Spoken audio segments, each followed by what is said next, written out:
All right, we are live. Hello, everyone. Live Thursday night, living in Jacksonville team. Good evening, Miss Emily Engel. How are you tonight?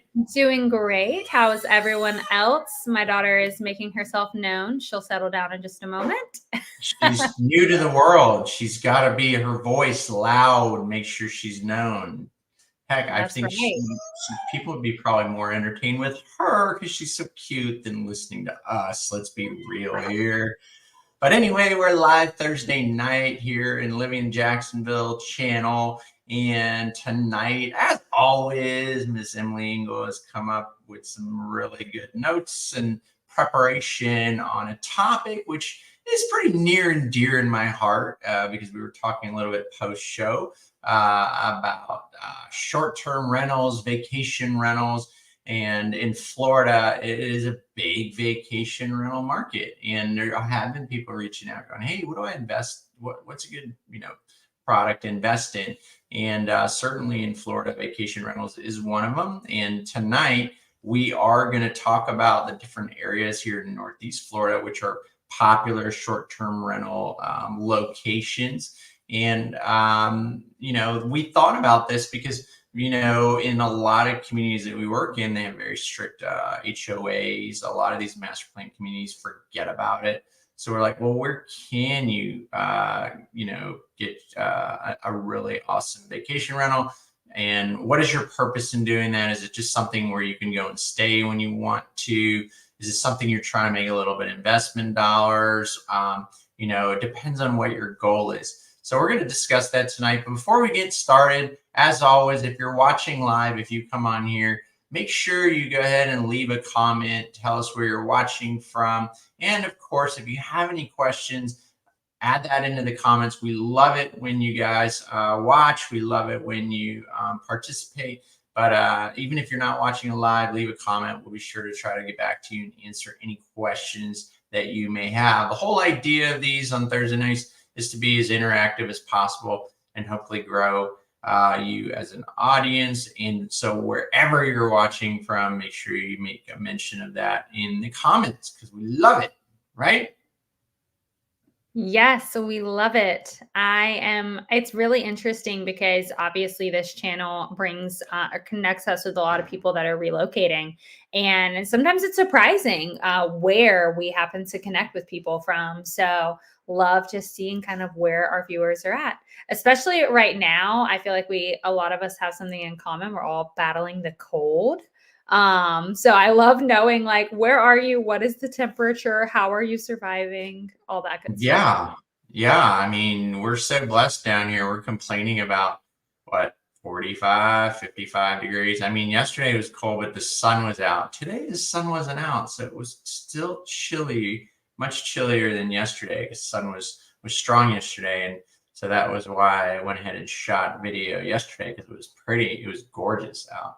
But today was a little chilly, a little bit of rain. It was 55 degrees. So not that we're trying to look for any sympathy. As Emily said, we have clients in Missouri telling me minus below zero, people in Chicago, zero. So we are super blessed here and we're not rubbing it in, just saying.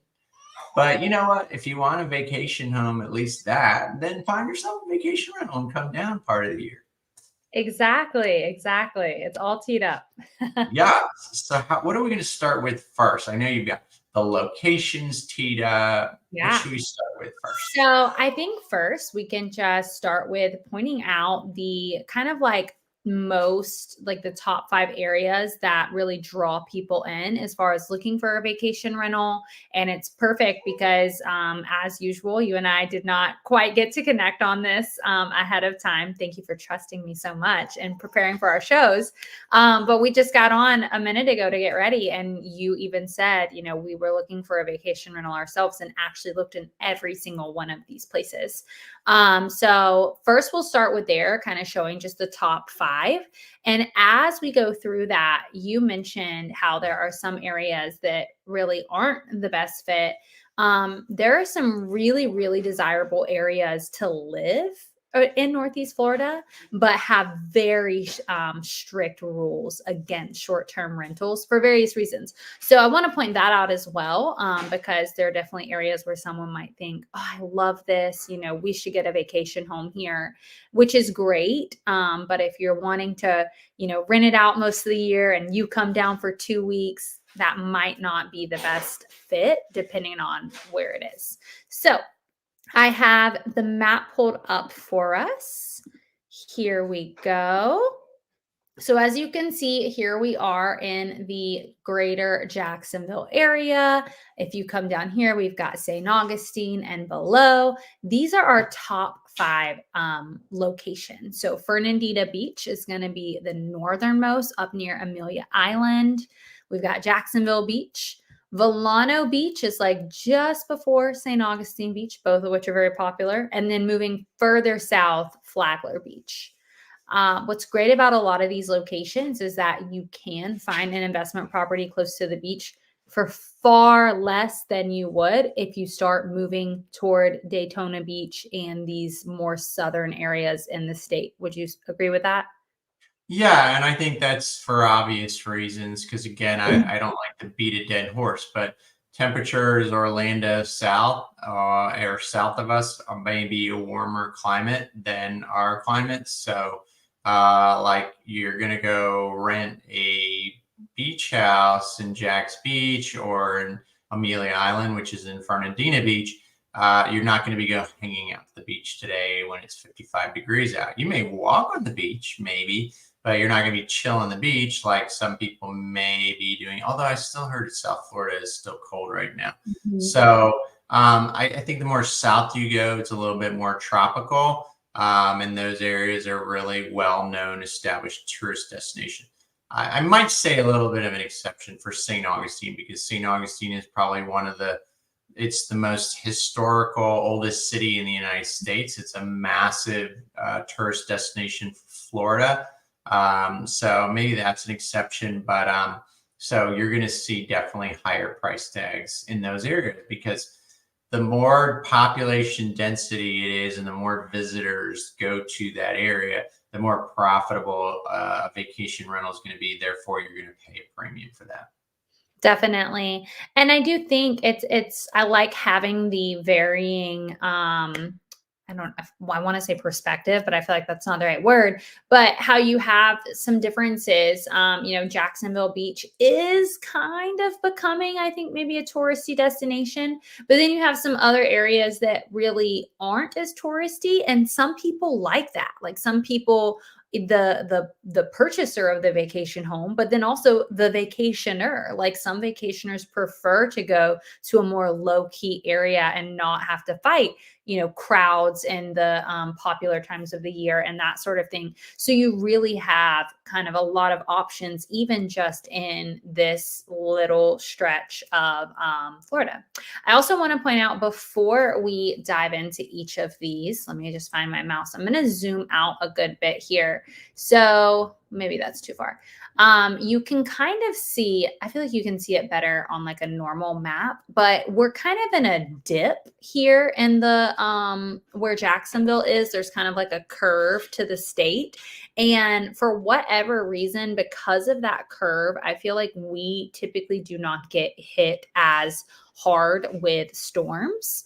And I know in one of our recent videos about why some people are leaving Florida, storms was one of them, but we are really lucky in this northeast corner of the state. We're really sheltered from the severity of some of these storms. We definitely have to deal with storm surge in a lot of the areas, but we don't see quite the devastation that some of the more southern areas of Florida see. So another reason why Northeast Florida is I think, growing in popularity as far as finding vacation homes. So we will start with Fernandina Beach. I'm going to zoom in. You can see, like I said, it's in this Amelia Island area. Let me zoom out just a little. Oh, I clicked on the wrong one. My bad. Here we go. Fernandina Beach. There we go. So you can see here, we've got Amelia Island. How would you describe the Fernandina Beach, Amelia Island area?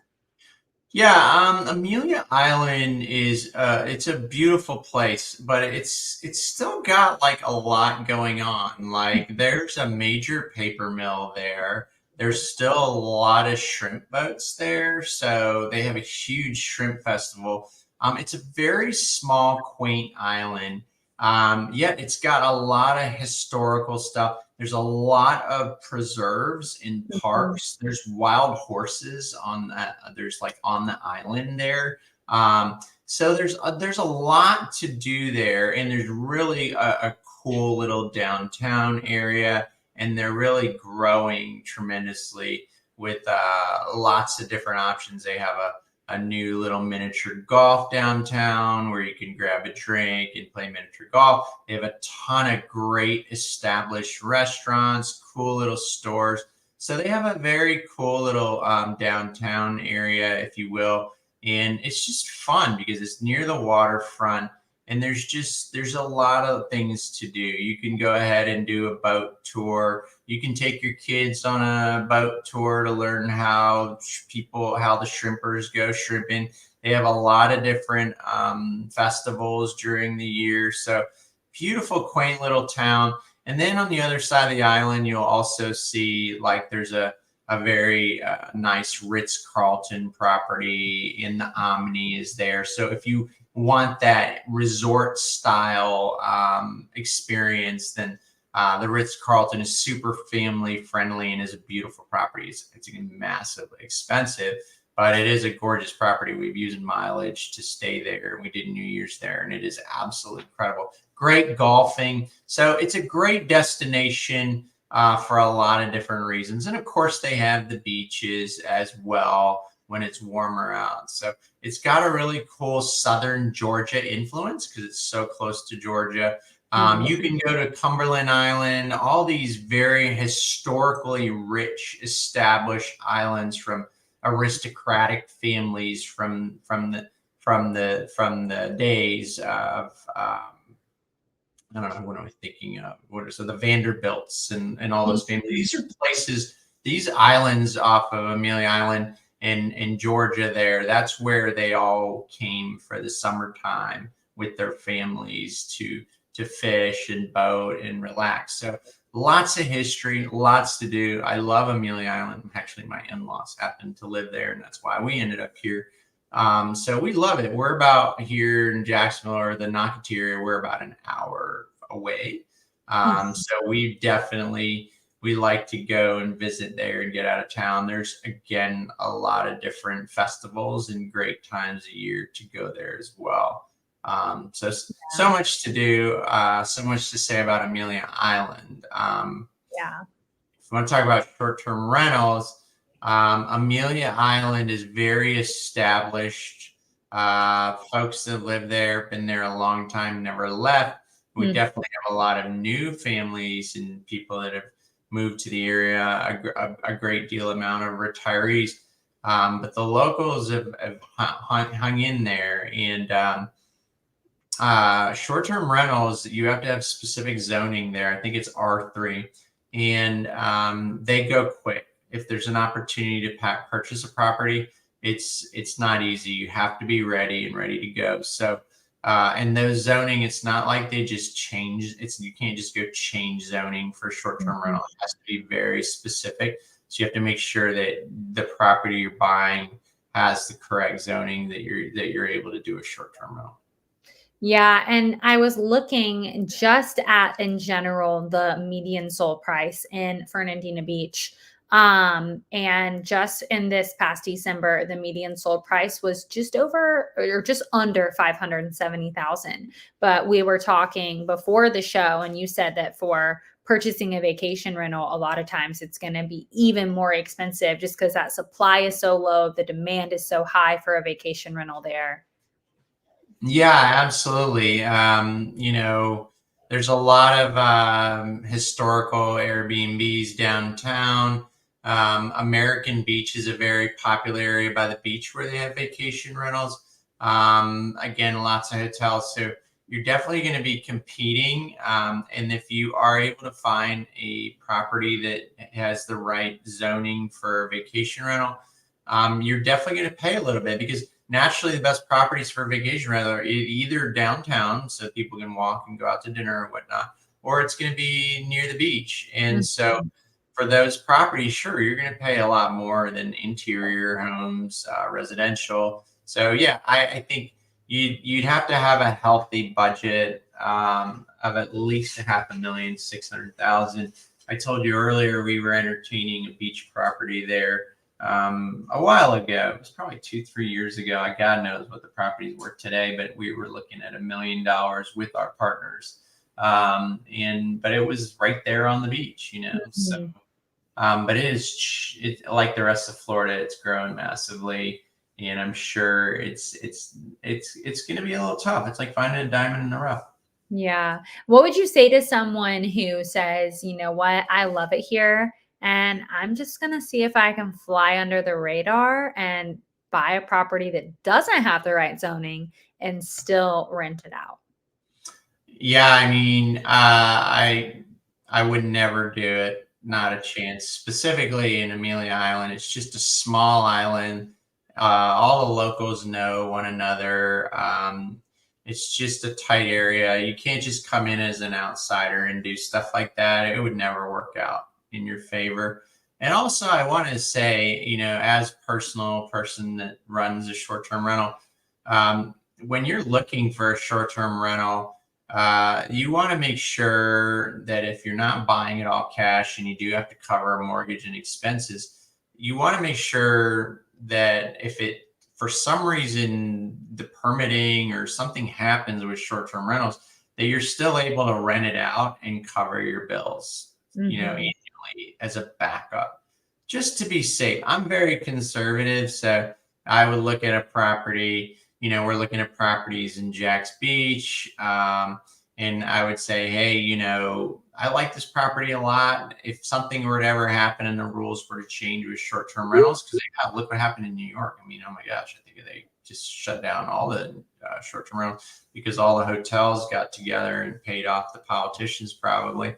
But if that ever happened, I'd want to be able to say, okay, well, I'm not screwed. I can now at least rent that place out annually and I'll be just fine, because the house is also appreciating over time as well.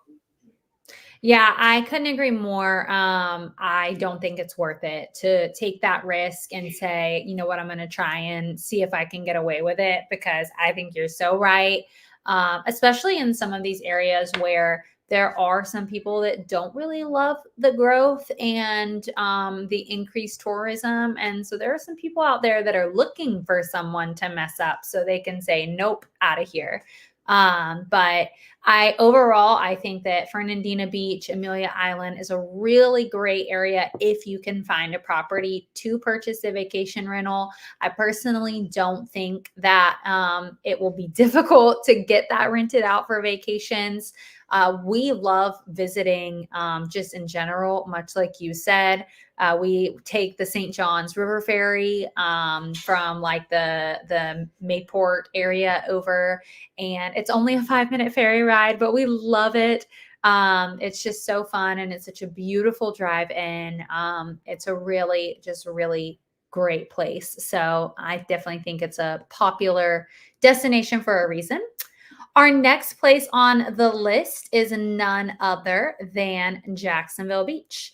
And before we really get going on Jacksonville Beach, so I'm going to zoom in so you can kind of see it. So this is Jacksonville Beach. Here is the Jacksonville area. And you can see we've got Atlantic and Neptune. So we went from Fernandina and we skipped over Atlantic and Neptune. And if you have watched the channel, you know that we recently did a community overview for Atlantic Beach. It's absolutely beautiful. So you might be thinking, why would you not recommend Atlantic Beach as a vacation rental spot? And that is because Atlantic Beach and Neptune Beach both have really strict rental restrictions, if you will. They both require a minimum of like a 6 or a 7 month lease. As a city, that's their requirement. Some places, some neighborhoods, or some condo associations, even within Jacksonville, will have that. But as a city, they do not allow you to have a vacation rental in this area. So I do believe Atlantic Beach or Neptune Beach, they do allow 30-day rentals. oh, do they? Yes. Okay. For some reason, I was thinking it was not less than like 7 months. I don't know why. No, I know for a fact it's either Neptune or Atlantic. I'm not 100% or both. I'd have to verify that last time I was checking for a client. But you are allowed to rent, but it's a minimum of 30 days, and they are very strict about that. And so naturally, it's just an odd number because short-term rentals, vacation rentals, who's vacationing usually for 30 days. So that's what they put into place to really prevent these neighborhoods are very exclusive areas are becoming exclusive, and people just do not want that transient touristy crowd. Yep, 100%.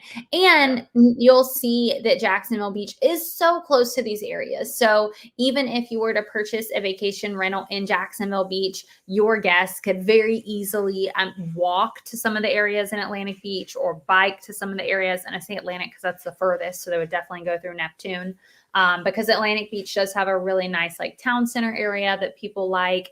But it's very easy to get to from Jacksonville Beach. There's so much to really love about buying a vacation rental in Jacksonville Beach, I think.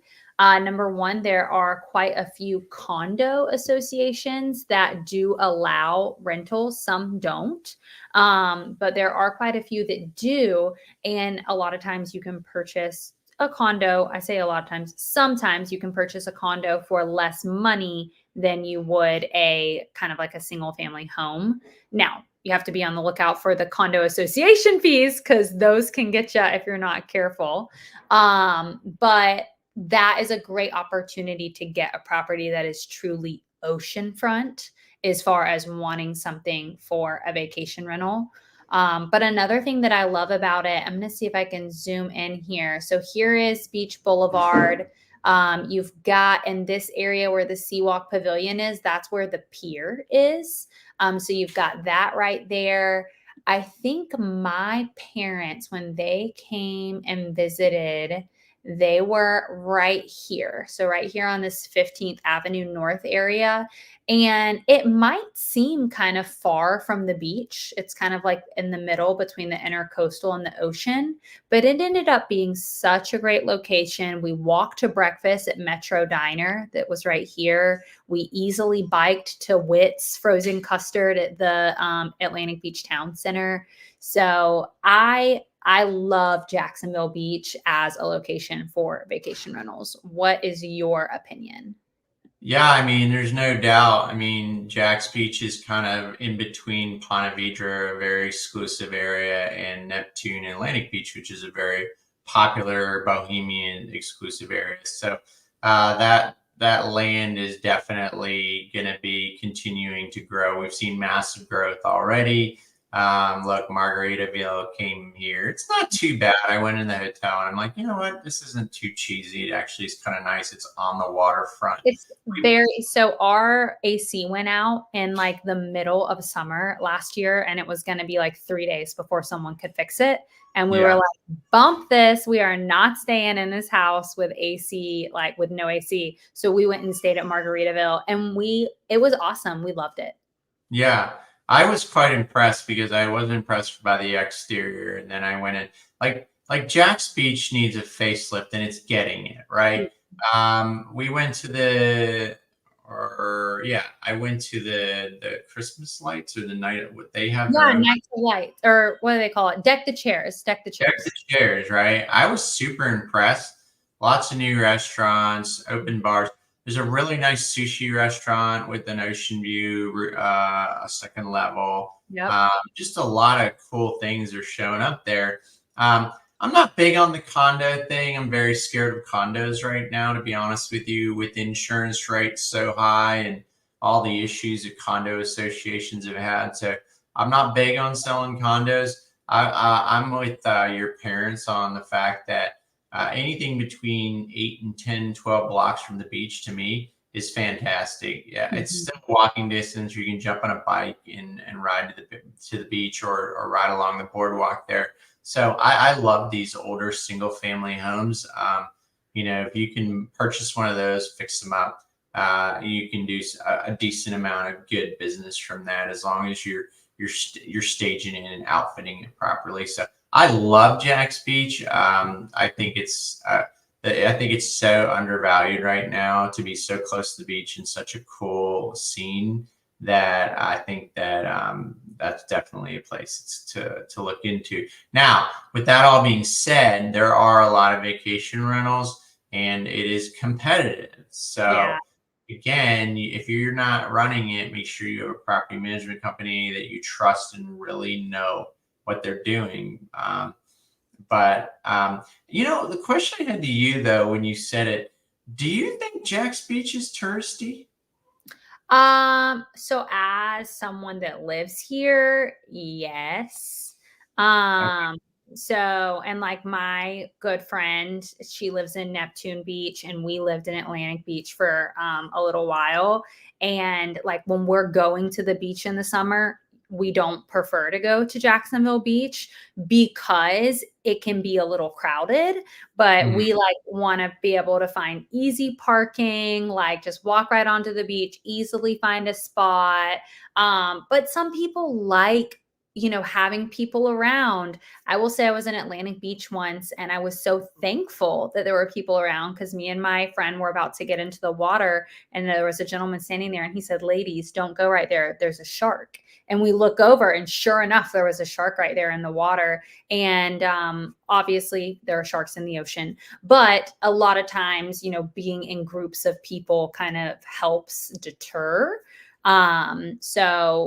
That's one of the good things about Jack's Beach. Jack's Beach is a really great location by the pier for surfing. A lot of people like to surf out there. Um, that's just my personal opinion. Now, it's not a Panama City beach by any means, but I think compared to Neptune and Atlantic and Ponte Vedra Beach, Jacksonville Beach is definitely the most touristy of that area of that strip. I find it being more of the biggest like beach bar scene, and a lot of people. Definitely. It has a little bit of a nightlife. It's where the young people want to go and hang out. There's a lot of beach Definitely. volleyball games going on. They have a lot of beach volleyball on the beach over there. So it's definitely more of a scene, if you will, for a little bit of a bar party scene. Yeah. And so I guess that would make it an attraction too. So. Yeah. And this is like kind of off topic, but kind of on topic. But I thought this was really neat. So you can see right here is Mayo Clinic. So it's just kind of outside of this Jacksonville Beach border. But there are actually some apartment complexes. Like my in laws lived in an apartment complex right over here. Mhm. And they are actually letting people rent out their apartment units as Airbnbs because it's so close to Mayo to give more options. Because I can't tell you how often I see people posting in Facebook groups saying, "I'm looking for a furnished rental. This is how long we need it for." Sometimes it's only a month or a few weeks, sometimes it's 7 months, but looking for those options for someone that's getting treatment at Mayo. So that's another option as well, kind of not necessarily for the vacation purposes of it. Yeah, But I'm glad you brought that up because Jacksonville has a huge medical community. It's not just Mayo, but Baptist, Wolfson's Children's Hospital. They have some pretty. I had a client that came up. I told you, we did talk about that last live. That they were looking to move from South Florida because it's so hard to find a doctor, but they had issues with another hospital and were coming here for cancer treatment. And, their loved ones want to be with them close by, but they're not going to stay in a hospital with them for 30 days or whatnot. So right. that is a very big short-term rental business here as well. Yeah, and it might feel a little like, ugh, they're going through a hard time. Like, it might feel a little uncomfortable, but understand that there is a need for more short-term rentals for these people. Like there's no, Oh, yeah. I yeah, mean, how would you feel if your loved one is fighting cancer? You want to be in a homey yeah, place. You don't want to feel like you're in a hospital, a lonely, isolated hospital for 30 days. Whatever you want to feel as comfortable as possible. Or even patients that are recuperating and need to still want to be close to the hospital. So that's a huge market here, and by all means, it's definitely needed for sure. absolutely. Okay, well, before I jump ahead, actually, my apologies. Let me just bring up the median sold price in December in Jacksonville Beach, just for a reference, and Fernandina Beach. December's median sold price was just under 570,000. In Jacksonville Beach, the median sold price was about 615,000 in December of last year. Which Yeah, I, and these are generally older homes. mhm, You're looking at 50s, 60s, 70s vintage. So keep in mind the floor plans, the homes are probably most likely in that price point going to require some pretty big updating. definitely. I actually know a few people that are like continuously seeking properties for this purpose, and they kind of like catalog their renovation process along the way. Mhm. I don't think I know anyone that's like bought one that's turnkey as a vacation rental. Most of them are requiring some effort to get it ready for that. Oh, I mean, they're buying the house and they're just tearing it down. I mean, the lot value alone is 500,000. So they're tearing down these houses depending on the location, how close they are to the beach, and they're putting another 500 to a million into it. So yeah, it's no joke. Jack's Beach is going to be very up and coming in the future. So as an investor, I think it's a great play long term for sure. And now let me ask you, Greg, if someone's looking at this and they're thinking, gosh, I would love to buy a vacation rental in this area, but maybe I can't afford to be in Jacksonville Beach, or maybe there's just nothing available. If someone wanted to go west of the intercoastal and be in one of these areas, do you still think that is a good opportunity for a vacation rental?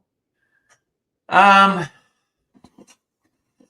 we've looked at some areas just west off of Beaches Boulevard, Hmm. and again, being careful, knowing your HOAs, they're not strict or anything, but knowing where you're at. I just don't feel like there are a lot of vacation rentals in Jack's Beach. And so for the nightly rates, I just find that you would be really having to lower your price and it would be very competitive. I just don't think in this market, with the way interest rates are, the cost of properties, that if you are saying, "Hey, I'm not sure I can afford it," you have no business buying into this business. That's fair. Yeah, I don't. I'd love to sell you a house, but unless you're, this is the kind of thing where hey, I need to plant my money somewhere. I need the tax write-offs, depreciation. I need to put place some of my money where I'm under control, and I want to see it. I want the property to appreciate over the long term. Maybe use it here and there, but this is definitely not the kind of business where, especially in our current market, where you're going to be.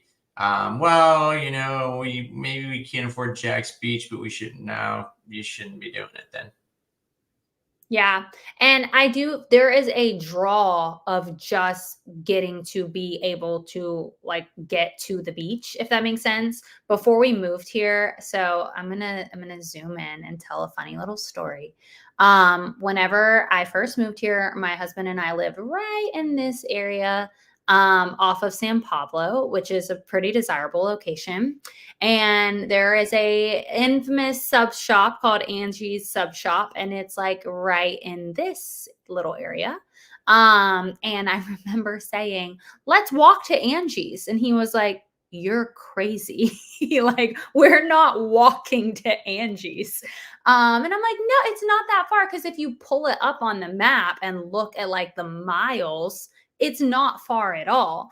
But like there are quite a few fitness groups, and now that I live here, I see people like running or walking over the bridge, and I'm like, not for me. Like, kudos to you, but it's definitely there. I think there is some appeal that is lost once you do go over the bridge, because it's just not as easy and convenient to get to places once you're no longer right in here.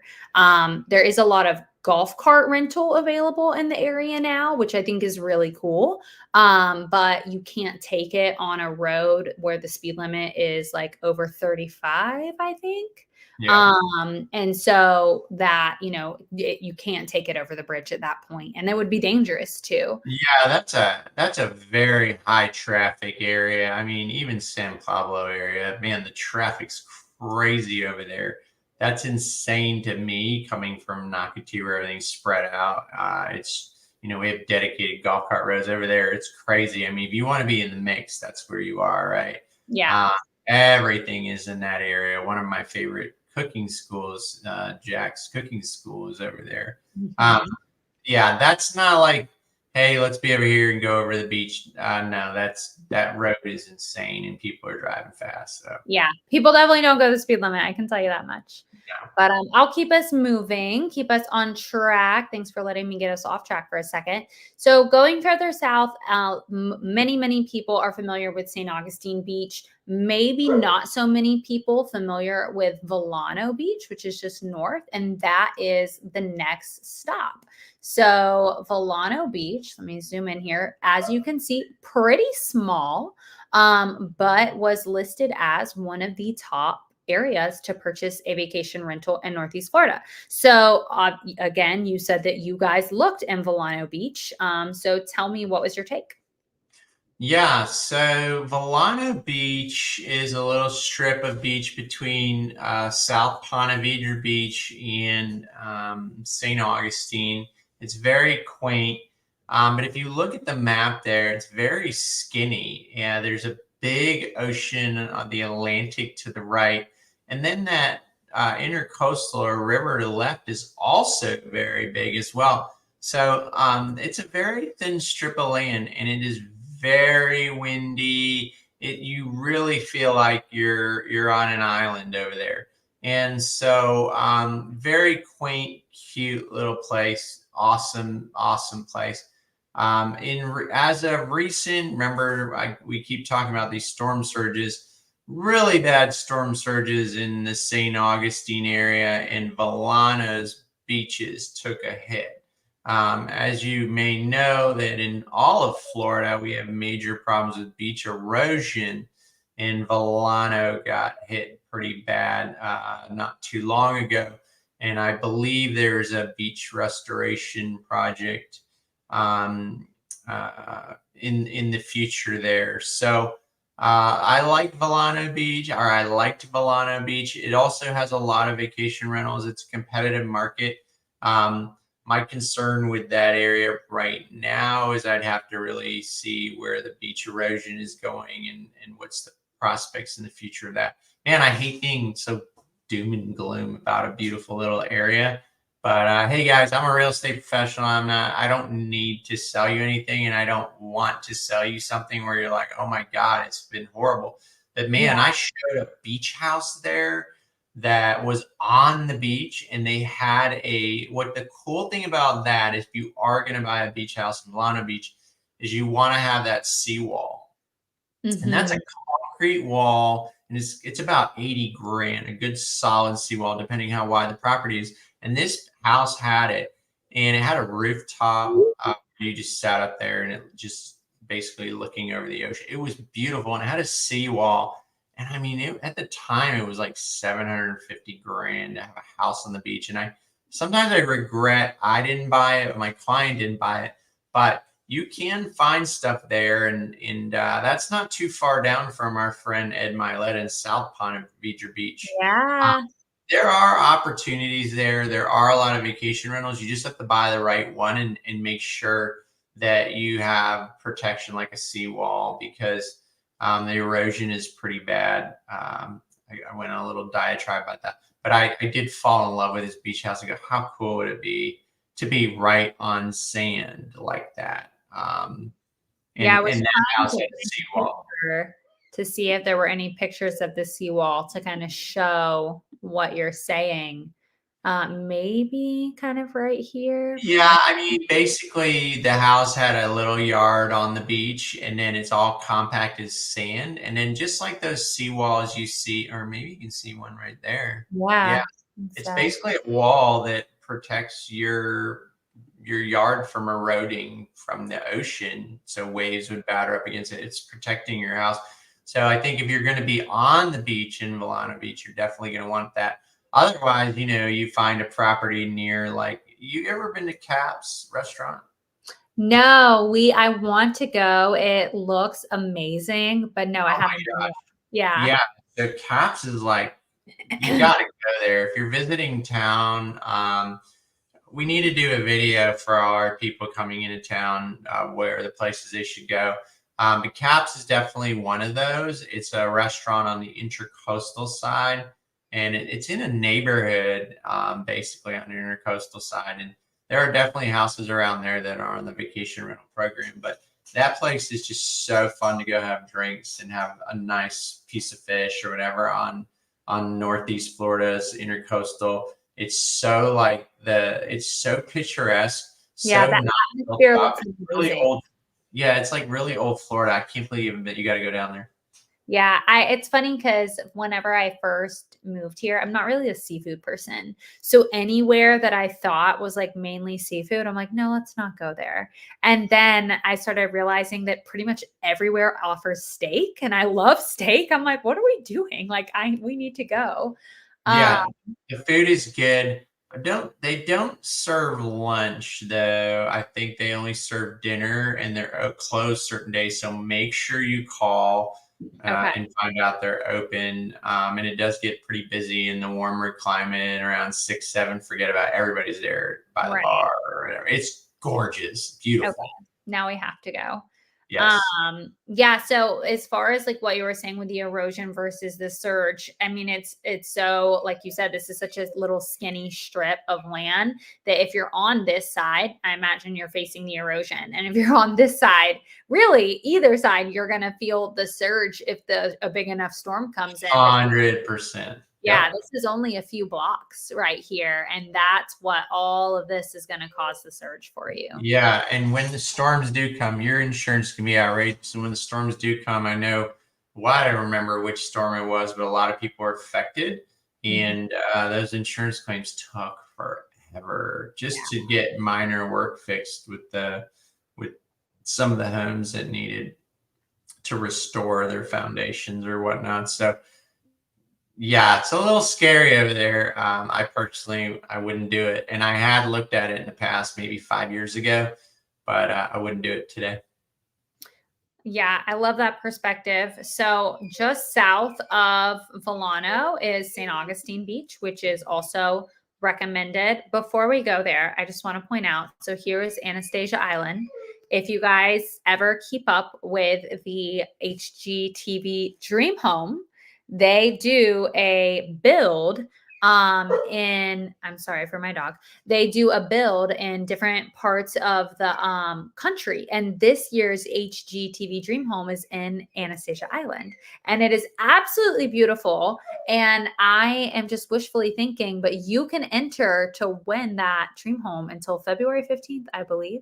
So I mean, it's not like I've been entering or anything, but yeah, you should check it out if you haven't. It's a beautiful, beautiful home in this lovely Northeast Florida area. But anyways, back to our list here. So we've done Fernandina, Jacksonville. Oh, I didn't say Volano Beach.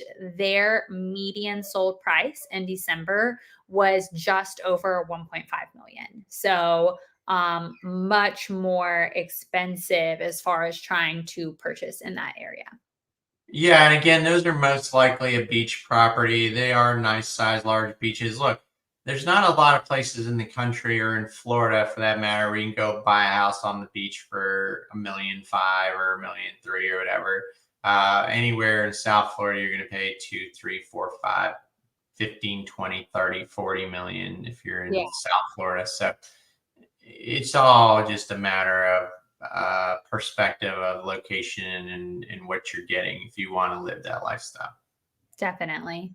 All right, St. Augustine Beach is next. Also a tiny little, technically tiny little area considered St. Augustine Beach, but obviously very close to St. Augustine and Flagler. So all of this area right here, I would say really anything kind of in here is considered desirable as far as vacation rental. Would you agree with that? Disagree? What do you think? Absolutely. I mean, St. Augustine is the epitome of tourist destinations.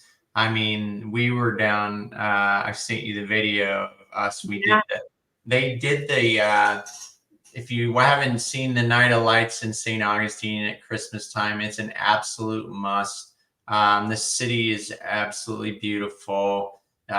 Just a really happening place with such rich history. Lots of restaurants, lots of bars, lots of shopping, lots to do. And there's really two type of rentals there. You can find yourself in a downtown rental in near, walk to restaurants and everything, or you can actually find yourself a rental on the intercoastal or on the beach side. So it's just the epitome of a tourist destination, in my opinion. And I'm curious to know what you found as far as median price goes on there, but I imagine it's high. Well, and I specifically searched St. Augustine Beach. It's actually not as high as you would think. It came in at 627,000. Okay. So, definitely as far as compared to where were we just at? Flagler's. Solano. Volano. Okay, I'm like Flagler South.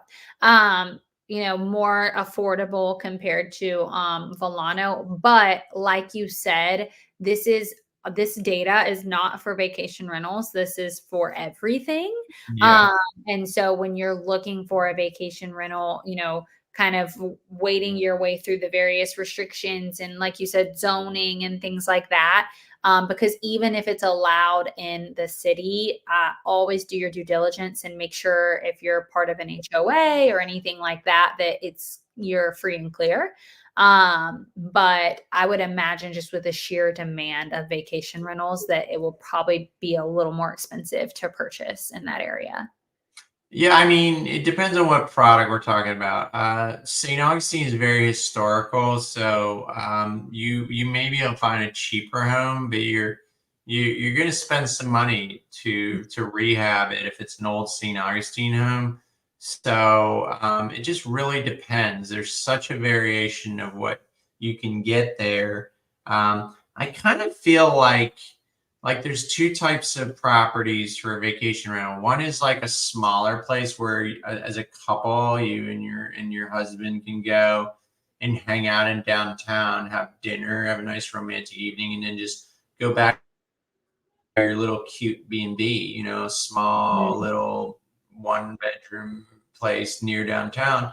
And that's going to be one aspect, and it's probably going to be more historical and cute and have a lot of characteristic. Or what's really becoming popular is in the outskirts of St. Augustine near the beach is a lot of these bigger homes that are being outfitted and renovated to accommodate families, Mhm. which is a big attraction where people that own Airbnb or rent Airbnbs.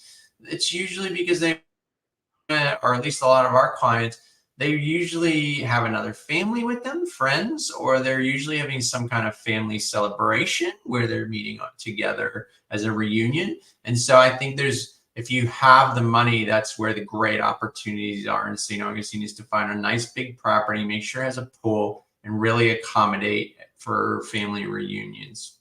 Yeah, I love that. And you're so right because my Travis and I have looked into just doing like a little staycation, if you will, and going down to St. Augustine for like a night or two.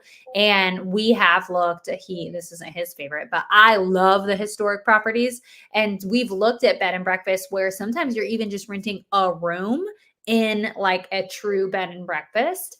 Um, and it does have that, like, the character, the charm, but I'm one of 6 kids. So when my family talks about coming to visit, they need the other style of property where it's going to accommodate a large family, because normally it's not just them. All of my siblings are bringing a friend.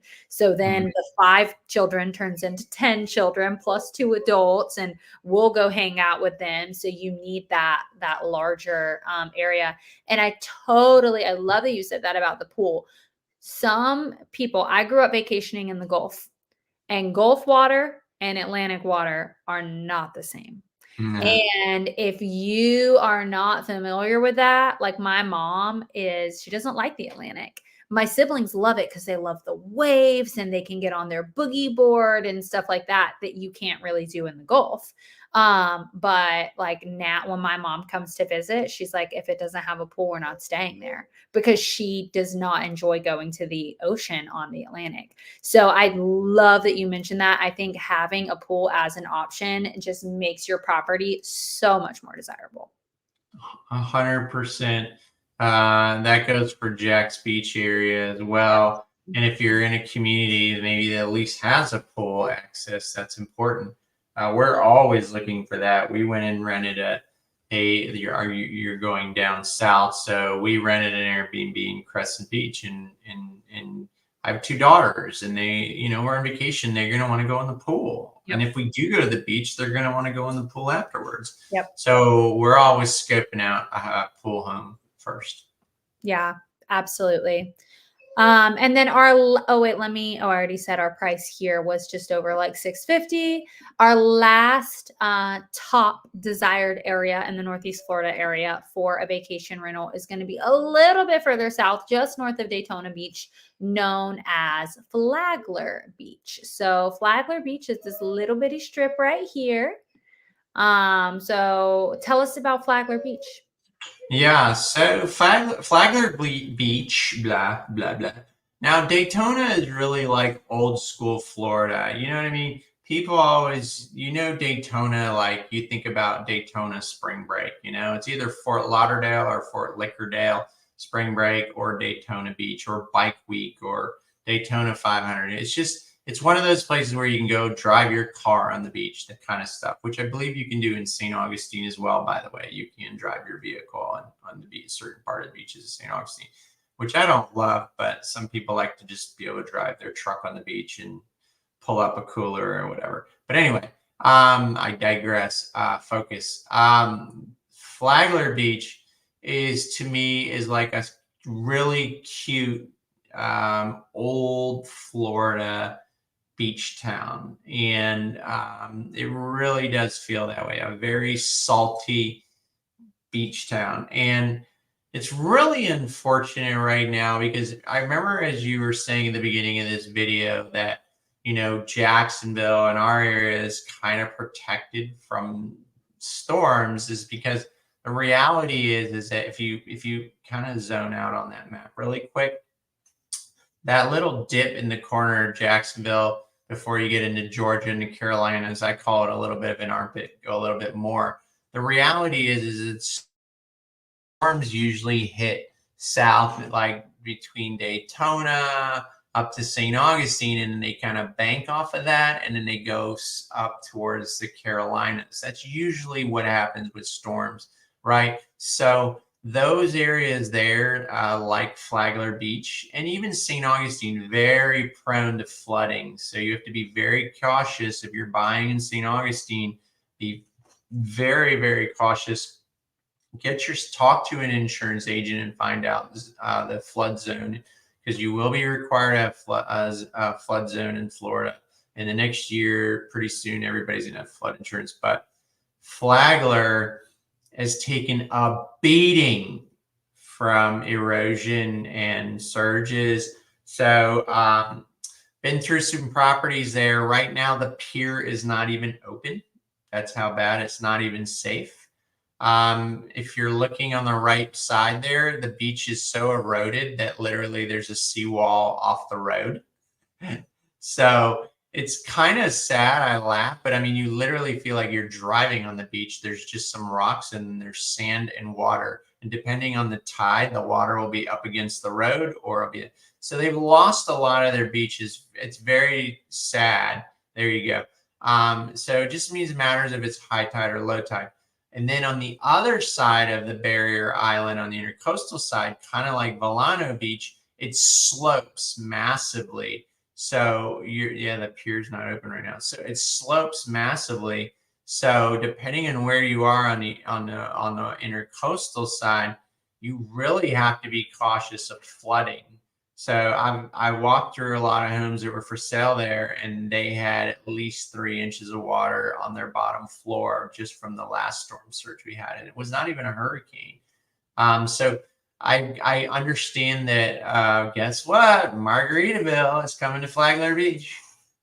So if Margaritaville is coming to Flagler Beach, and that's true, and they're restoring the pier, a conglomerate like that is coming to Flagler Beach, they see something and they're investing in it. And Flagler Beach is smart enough to know that they've drawn an attraction of a really cool, old, quaint Florida beach town where they're attracting it's very salty, it's flip-flops, it's happy hour. You feel like you're in a true Margaritaville. So it's got a lot of character. So I'm really excited to hear about the massive beach restoration project they have going on there. I understand Margaritaville is going to be there. And by the way, I have a lot of folks that are locals here, and they miss that old small town feel where nobody gives crap about what you're wearing, what you're driving, all that kind of stuff. And they're just resorting down there because it's the closest thing we have that feels like it really.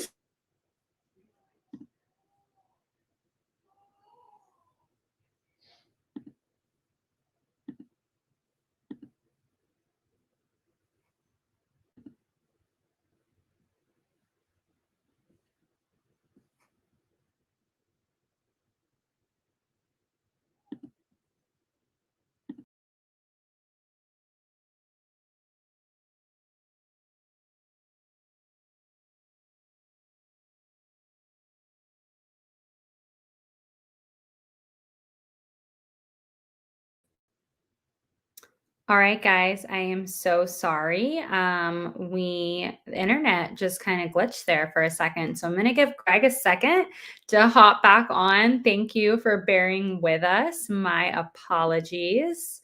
He'll be back on in just a second. But in the meantime, I will put back up Flagler Beach for us to check out. Here we go. All right. Here is Greg. I was just apologizing. I don't know what happened with the internet there, Greg, but I've got us back up. Flagler Beach is back up. And so you were finishing up. You were saying right before we froze that there are a lot of locals in our area looking down south at Flagler Beach. Yeah, I mean, people are cashing out in the St. John's area. Their kids are, they don't need to worry about the education system or whatnot, and they're going to live that beach life, and it's just got a cool vibe down there. So I like Flagler. Again, if you're purchasing there, it's a long-term play. You just have to be really cautious with, you have to be cautious with flooding and what area you're picking. But you know what? It's a cute area. I think there's a lot of good future development going to happen there. I really like hearing this feedback because I've never been to Flagler Beach. The farthest, I mean, I've been to Daytona and other places south, but I've kind of just skipped over Flagler, gone from like hanging out in St. Augustine to going to like Turkey Rod Run in Daytona and then going farther south as well. So Yeah, you're not going out there formal dinners and all that. If that's what you're going there, forget about it. It's flip flops, t-shirt, and shorts. Think I love beach that. life. Yeah. It almost, and I could be totally off, but as you were describing it, it kind of gave me like Tybee Island vibes. Yeah, so I haven't actually visited Tybee Island. That's off the Georgia coast. That's another cool thing about living here. There's so many cool Georgia islands. There's no like really town area or anything. It's just all beach bars, old Florida beach bars, rooftop bars.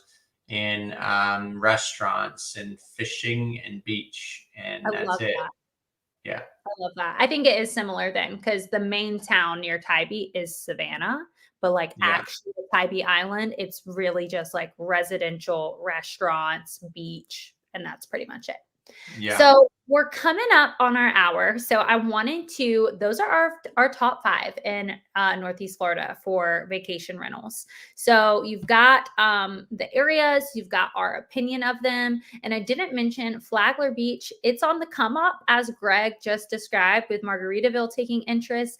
Their median sale price for December of this past year was actually it was the least expensive. It was just over 500,000, $501,166. So considerably the most affordable as far as looking for a vacation rental compared to some of these other areas.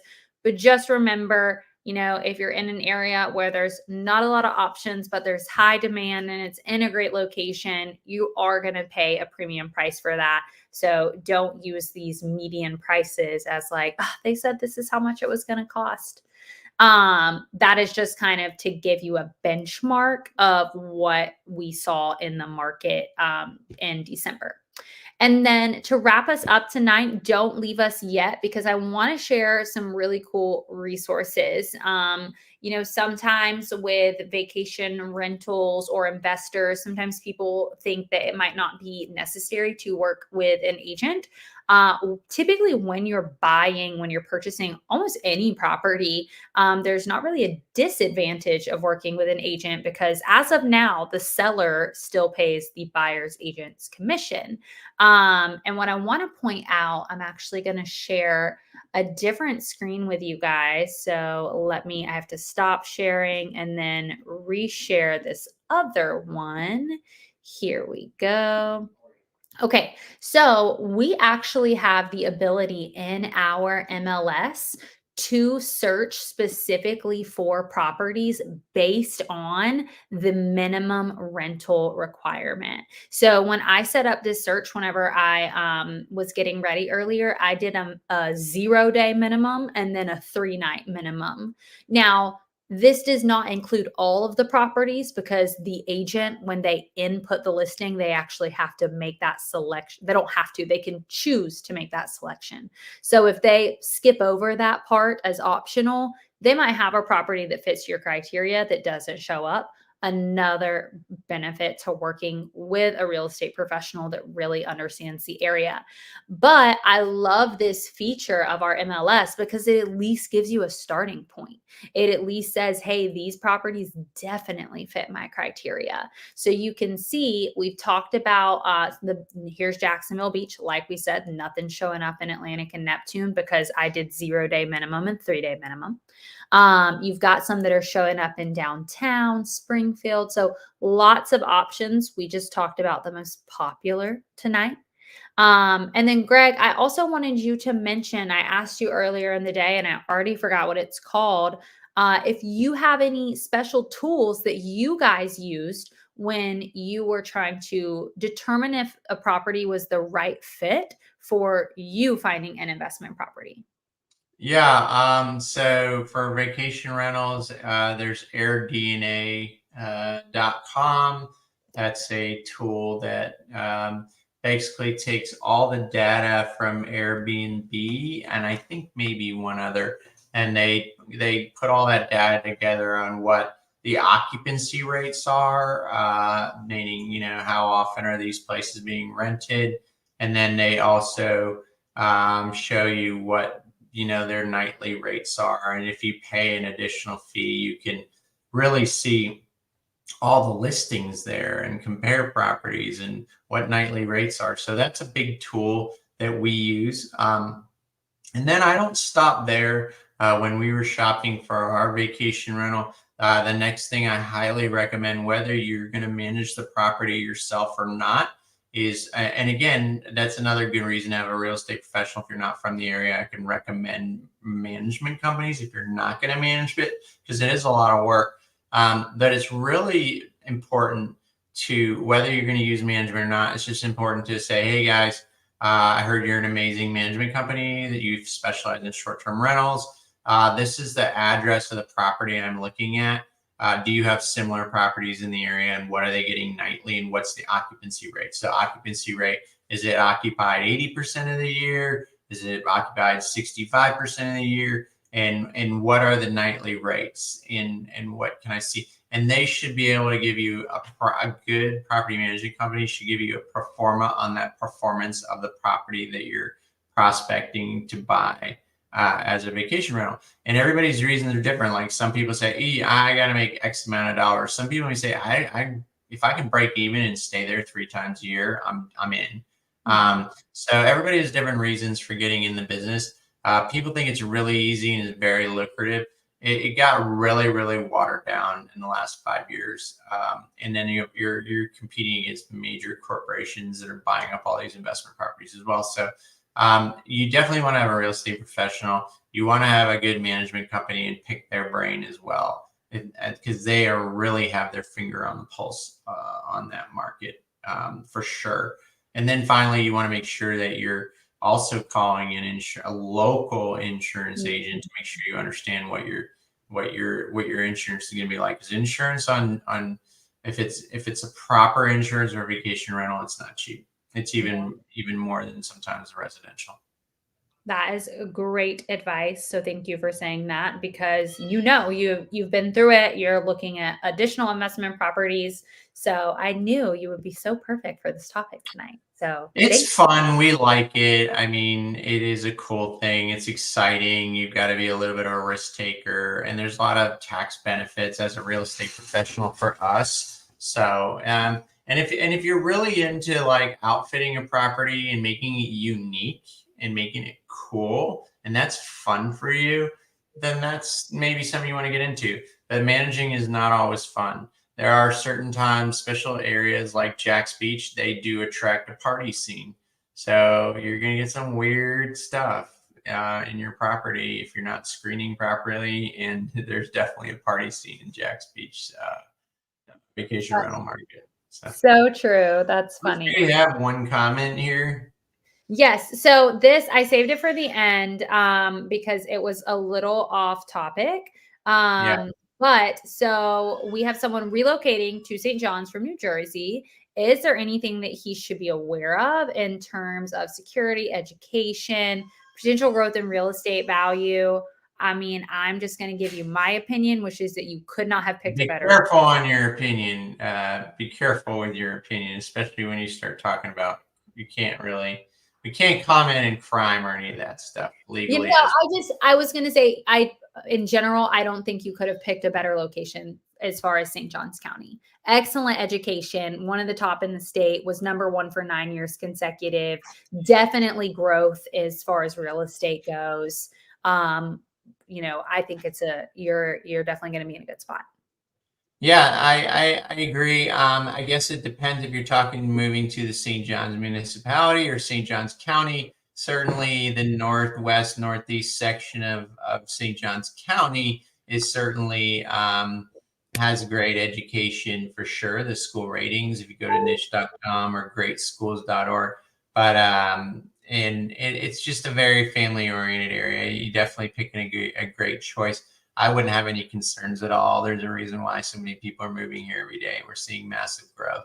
So definitely. I wouldn't have any concerns. And, give me a call if you want to talk more in depth about that. We have to be careful on what we can and cannot say, especially when you're talking about crime and all those kind of things. So as a broker, we're not legally allowed to comment on those things. But I also did a video called 7 Top Suburbs of Jacksonville, I think it was.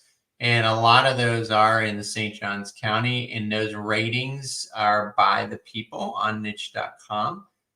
So I read the ratings on different categories on that. So I would recommend that video. It's got a lot of hits too. It's the Jacksonville's Best Suburbs, I think, video. Okay. So we'll maybe add that to thumbnail or description, but watch that as well. It will help you a lot.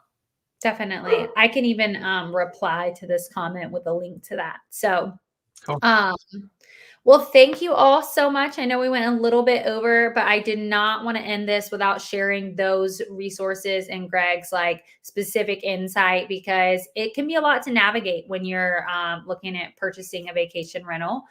So thank you, Greg. Thank you to our viewers for hanging out with us again on a Thursday night. Greg, do you have any closing remarks for us? As always, I got to tell you guys, thank you for watching. And if you haven't been to our channel before, check out all the other videos that we have in the area. St. Johns County Part 1 and 2 gives you map overviews.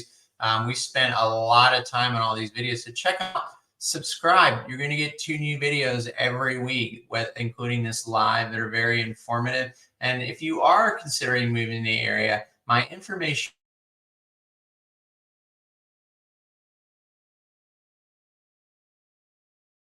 Something happened?